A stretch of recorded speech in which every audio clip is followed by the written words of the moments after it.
Jadi bisa dibilang ini nanti pohon duriannya jaraknya hanya 8 kali 4. Saya hanya akan memelihara 5 dahan di sebelah kanan dan 5 dahan di sebelah kiri. Misalkan satu dahan itu ada 3 biji saja dan satu pohon memiliki 10 dahan, maka targetnya hanya 30 buah per pohon. Insya Allah semoga tercapai.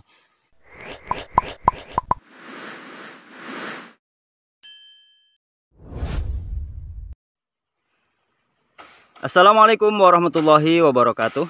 Halo sobat semuanya, jumpa lagi di channel Agropark.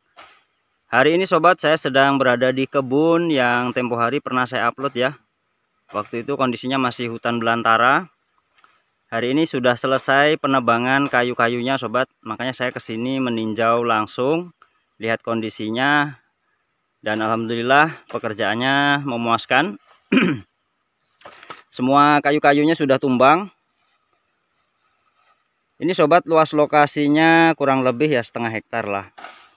Walaupun kalau ukuran gunung gini nggak mesti persis sama ya. Ini setelah dicek ternyata lebarnya lebih dari 50 meter. Itu bagian bawah. Bagian sana itu ada jalan tapi hanya jalan motor ya. Untuk kendaraan mobil masih belum bisa masuk ke lokasi ini. Tapi insya Allah suatu saat bagian depan itu bisa dibuatkan jalan untuk roda 4. Yang penting ada uangnya, kalau nggak ada uangnya ya nggak bisa. Nah sobat, ini kayu-kayunya tidak akan saya bakar. Seperti video yang pernah kami bahas sebelumnya tentang hutan, kenapa hutan tetap subur padahal tidak pernah dipupuk. Pada intinya adalah karena bahan organiknya tidak keluar dari lahan ini. Maka dari itu setelah penebangan ini sobat, tahap berikutnya adalah kayu-kayu yang sudah rebah ini kita potong-potong ya. Hanya dipotong-potong menggunakan senso. Setelah dipotong-potong kita biarkan saja begitu. Hanya nanti titik-titik tanamnya yang kita bersihkan. Dan juga jalan-jalan yang kita lewati pada proses penanaman itu usahakan bersih. Ini masih berantakan sobat ya. Untuk biaya penebangan ini kemarin habis 2 juta rupiah sobat. Ya cukupan lah. Itu borongan ya. Artinya saya sudah terima beres, tidak ikut menanggung apa-apa, nggak ikut nanggung makan, nggak ikut nanggung rokok atau bensin atau apa yang nggak. Pokoknya terima beres 2 juta bersih. Tapi hanya penebangan kayu-kayu saja.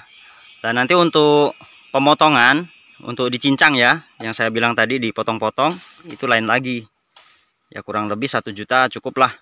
Belum lagi ongkos untuk memancang itu memberi titik tanam. Ini sudah dimulai pemberian titik tanam sobat. Itu kayu yang berdiri itu ya.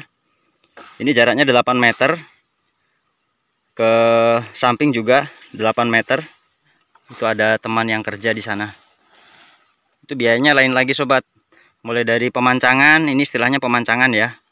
Kemudian nanti gali lubang, kemudian bibit, ongkos tanam, pupuk dan sebagainya. Yang jelas biaya berkebun itu bisa dibilang murah ya bisa dibilang mahal. Kalau seandainya kita mau kerja sendiri ya mungkin bisa gratis. Kita tinggal biaya ongkos bensin aja datang ke sini. Tapi saya ingin berbagi, jadi ini saya borongkan semuanya. Mulai pembabatan borongkan, kemudian nanti ongkos tanamnya juga saya borongkan. Bagi-bagilah, bagi-bagi ke teman. Walaupun dalam bentuk pekerjaan. Insya Allah kalau kita mau bagi-bagi ya nanti pasti ada jalan rezeki lah. Kebun ini saya rencanakan untuk kebun durian sobat. Khusus durian, tapi isinya nanti bermacam-macam. Ada jenis durian Saweri Gading, itu durian lokal Luwu, yang dagingnya juga kuning seperti musangking. Kemudian ada bawor juga saya tanam di sini, duri hitam atau uci itu ya, super tembaga. Tapi mungkin yang paling banyak nanti, yang dominan adalah jenis musangking, karena kebetulan di daerah kami ini lagi lagi booming lah musangking ini. Tapi saya tetap tanamnya variasi. Selain untuk koleksi supaya punya beraneka jenis juga, karena nanti entrisnya bisa dijadikan bibit. Dan juga kan kita nggak tahu ke depannya apa kira-kira yang diminati oleh masyarakat. Rencananya di kebun ini, penanaman duriannya saya tidak menggunakan cara konvensional. Saya mau coba-coba ini sobat. Saya mau tanam dengan jarak lebih rapat. Ini kan jaraknya tadi 8 ya. Ini ke sini 8, ke samping sana 8. Ke sini juga 8.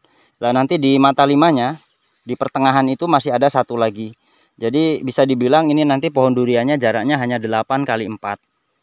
Tapi tidak dibiarkan begitu saja. Teknik yang akan saya gunakan nanti rencananya adalah teknik espalier. Ya, ini saya belum tahu juga bagaimana hasilnya. Apakah akan berhasil atau tidak, saya juga nggak tahu.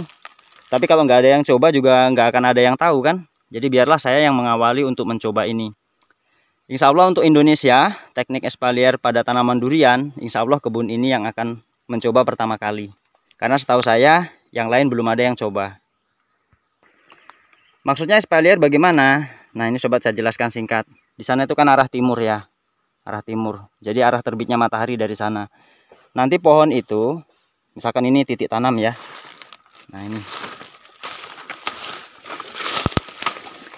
Ini kan titik tanam sobat. Anggap ini pohon durian sobat. Berdiri. Tangkainya itu, dahannya nanti hanya dipelihara ke selatan dan ke utara. Jadi hanya dua arah saja. Seperti ini. Semua seperti itu sobat. Nah, di mata limanya kan ada lagi. Tapi sama, dahannya hanya ke utara dan ke selatan. Hanya dua arah begini. Sementara yang ke barat dan ke timur kita pangkas. Kemudian nanti jarak antar dahan 1 meter dari tanah atau 1,5 ya. Itu usahakan sudah ada dahan. Sudah ada dahan seperti ini. Kemudian naik lagi 70 sampai 1 meter juga kurang lebihnya. Ada dahan lagi. Saya hanya akan memelihara 5 dahan di sebelah kanan dan 5 dahan di sebelah kiri.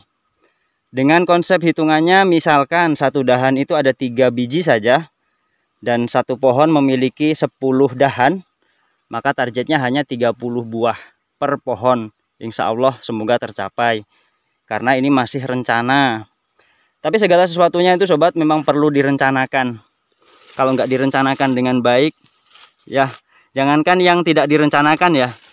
Yang direncanakan dengan baik pun kadang-kadang masih gagal. Apalagi yang ngawur tanpa rencana, tanpa planning. Hakun bila nidhamin yaglibuhul batil binidhamin. Kebaikan yang tidak terorganisir itu bisa dikalahkan dengan kejahatan yang terorganisir. Jadi perkara baik saja kalau nggak disusun rapi, nggak dibuatkan planning, bisa kalah sama kejahatan yang terorganisir, yang tersusun rapi, punya planning, punya perencanaan ya. Begitu pula kita dalam berkebun harus punya planning sobat. Walaupun belum tentu hasilnya akan persis sama dengan planningnya, tapi setidaknya itulah salah satu langkah ikhtiar kita sebagai manusia. Urusan hasil ya apa kata Allah lah, kita pasrahkan, kita tawakal. Kemarin ada sobat yang bertanya, Bang itu kalau kayunya dibiarkan bertumpuk gitu kan mengundang rayap. Ya justru saya alhamdulillah, rayap-rayap itu nanti akan menjadi tenaga kerja saya untuk menghancurkan kayu-kayu ini, sehingga kayu-kayunya lebih cepat lapuk dan cepat hancur, cepat jadi pupuk. Apa nggak ganggu tanaman bang? Ya kita yang dijaga adalah tanamannya. Jadi pada posisi titik tanam itu sebelum tanam kita kasih garam kasar sobat. Setiap 3 atau 4 bulan sekali kita berikan garam. Insya Allah rayap itu akan menjauh. Proses tanamnya gimana? Nanti kalau titik tanam sudah, itu bagian yang ada titik tanamnya itu kita bersihkan, kayu-kayunya kita pinggirkan. Kemudian kita gali lubang kurang lebih hanya sekitar 30 cm. Saya kalau lubang nggak terlalu lebar sobat. Tapi lihat kondisi tanah ya. Sobat mau ikut-ikut silahkan, tapi harus lihat kondisi tanah. Kondisi tanah di sini gembur, jadi akar mudah lewat. Tidak perlu terlalu lebar lubangnya. Pakai pupuk kandang nggak bang? Saya nggak pakai pupuk kandang untuk tahap awal. Karena medannya susah sobat ya. Untuk bawa pupuk kandang ke sini lumayan merepotkan. Solusinya apa? Lapisan tanah bagian atas ini nanti kita kerok. Ya. Lapisan tanah bagian atas ini yang akan kita masukkan pada lubang tanam. Ya kurang lebih 3 cm lah. Itu kita kerok, kita masukkan ke dalam lubang tanam sebagai pengganti pupuk kandang. Pakai pupuk anorganik enggak? Pakai sedikit. Kurang lebih 1 titik tanam itu hanya sekitar 1 sendok makan saja. Yang saya pakai nanti rencananya adalah NPK 16. Itu hanya untuk membantu. Tapi tidak melulu anorganik ya. Itu hanya sebagai pembantu saja, 1 sendok makan. Tapi organiknya kan dari kompos daun-daunan ini yang sudah lapuk sejak dulu ya. Sejak ini masih hutan kan banyak itu komposnya. Itu kita garuk nanti, masukkan ke lubang tanam. Untuk jumlah tanaman, jumlah titik ke samping ini sekitar 8 titik ya. Tadi sudah dicek sama teman. Ada 8 titik. Ternyata ukurannya lebih dari 50 kan. Hampir 60-an kayaknya. Kemudian yang ke atas ini insya Allah 10 adalah, lebih 10 ya. Tapi nanti begitu ditambah lagi mata limanya, jumlah pohon yang ada di sini bisa lebih 100 pohon sobat. Hanya dengan lahan setengah hektar kita bisa maksimalkan dengan 100 pohon durian. Tapi sobat, kalau misalkan mau ikut-ikutan tanam dengan cara espalier ya saya nggak tanggung resiko ya. Apakah berhasil ataukah tidak kan saya belum tahu juga. Ini masih eksperimen. Kalau saya ya bismillah, insya Allah tetap jalan dengan model espalier, dengan model teralis. Tapi saya nggak pakai teralis sobat. Cara mengatur dahan nanti kan bisa dengan tali, tidak harus dengan kawat-kawat kayak di luar negeri kan enggak. Apalagi durian itu punya karakter percabangan yang menyamping. Lihat saja sobat, bibit sejak awal tanam tuh kalau dibiarkan saja kan tumbuhnya cabang itu ke samping sobat. Saya rasa durian lebih mudah untuk dibentuk dibandingkan alpukat. Alpukat aja bisa, masa durian nggak bisa. Nah sobat, karena ini sudah gerimis, sudah turun hujan ya, saya akhiri dulu video ini. Semoga ada manfaat yang bisa sobat ambil dari video ini. Jika bermanfaat silahkan like, share, bagikan ke kawan-kawan lain biar semuanya terinspirasi. Terima kasih semuanya sudah nonton. Sampai jumpa. Assalamualaikum warahmatullahi wabarakatuh.